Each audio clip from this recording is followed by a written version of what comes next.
प्रिय मित्रों, अनमोल वचन चैनल पर आप सभी का बहुत स्वागत है। आज की वीडियो में हम जानेंगे कि प्रथम पूज्य भगवान गणेश जी की पूजा हफ्ते की कौन से दिन किया जाता है और क्यों। तो दोस्तों, आइए वीडियो आरंभ करते हैं। बुधवार को क्यों होती है भगवान गणेश की पूजा? बुधवार के दिन बुधदेव के अलावा श्री गणेश भगवान की भी पूजा की जाती है। उनकी पूजा करने से सुख शांति और समृद्धि की प्राप्ति होती है। आइए जानते हैं गणेश जी के बारे में कुछ खास बातें। भगवान गणेश का स्मरण किसी मंगल कार्य का आरंभ करने से पहले किया जाता है। माना जाता है कि अगर आपके किसी काम में बार बार बाधा आ रही हो तो भगवान गणेश का नाम लेना चाहिए। इससे आपके कार्यों में आने वाली बाधा हट जाती है। भगवान गणेश को मंगल और समृद्धि का देवता माना जाता है। बुधवार के दिन भगवान गणेश की पूजा की जाती है। आप अगर किसी नई चीज का आरंभ करना चाहते हैं तो आप बुधवार के दिन भगवान गणेश का नाम लेकर उसकी शुरुआत कर सकते हैं। भगवान गणेश से ऐसी बहुत सी खास बातें जुड़ी हुई हैं, जिनके बारे में बहुत कम लोग जानते हैं।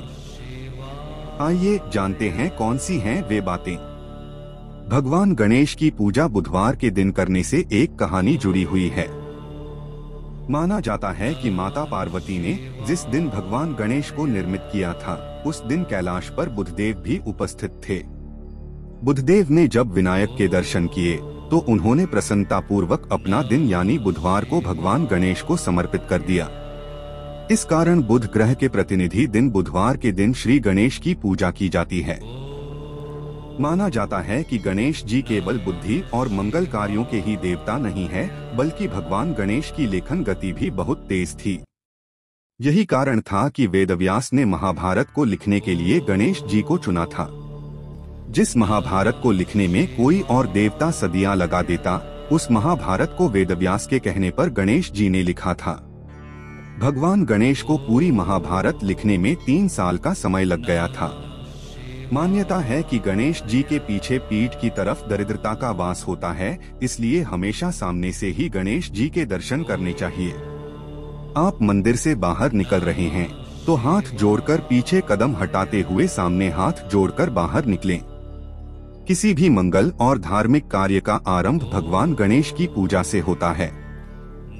हिंदू धर्म में द्विजप्रिय संकष्टी चतुर्थी का भी बहुत महत्व है, क्योंकि इस दिन भगवान गणेश की पूजा का बहुत महत्व है। माना जाता है कि अगर आपके जीवन में कुछ भी मंगल नहीं चल रहा है या फिर आपको किसी बड़े संकट ने घेर लिया है, तो आप द्विजप्रिय संकष्टी चतुर्थी का व्रत रखकर विधि विधान के साथ पूजा कर सकते हैं। इससे गणपति बप्पा की कृपा आप पर जरूर होगी और आपको हर संकट से मुक्ति मिलेगी। इस बार द्विजप्रिय संकष्टी चतुर्थी 28 फरवरी बुधवार के दिन है। आइए जानते हैं कि आप गणेश जी को प्रसन्न करने के लिए किस तरह से उनकी पूजा कर सकते हैं। इस दिन विधि विधान के साथ पूजा करने के अलावा दान करने का भी बहुत महत्व है। भगवान गणेश का पूजन करने के लिए सुबह उठकर नित्य कर्मों और स्नान करें। इसके बाद पीले या लाल रंग के वस्त्र धारण करें। इसके बाद गणेश जी की चौकी लगाने की तैयारी करें।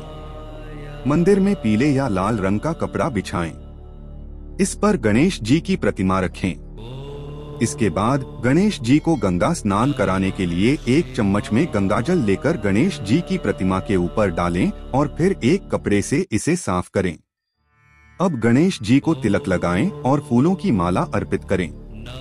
घी का दीपक जलाएं। इसके बाद गणपति जी को लड्डू का भोग लगाएं। भोग लगाने के बाद गणेश चालीसा का पाठ करें। इसके बाद घर में सुख शांति और समृद्धि के लिए गणेश जी से प्रार्थना करें।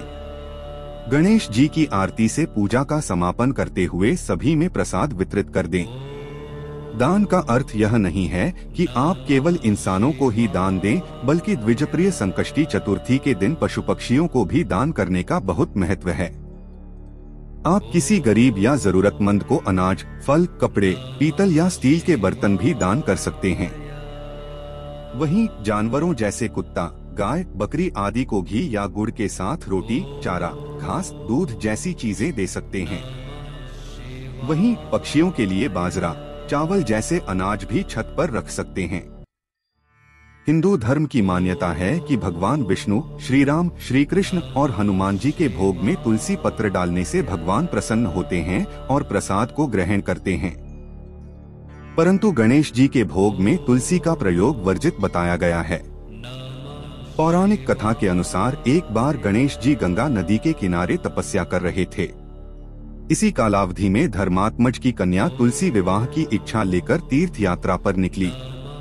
देवी तुलसी सभी तीर्थ स्थलों का भ्रमण करते हुए गंगा के तट पर पहुंची।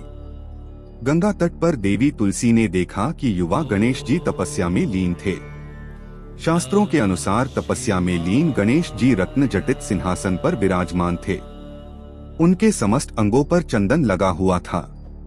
उनके गले में पारिजात पुष्पों के साथ स्वर्णमणि रत्नों के अनेक हार पड़े थे।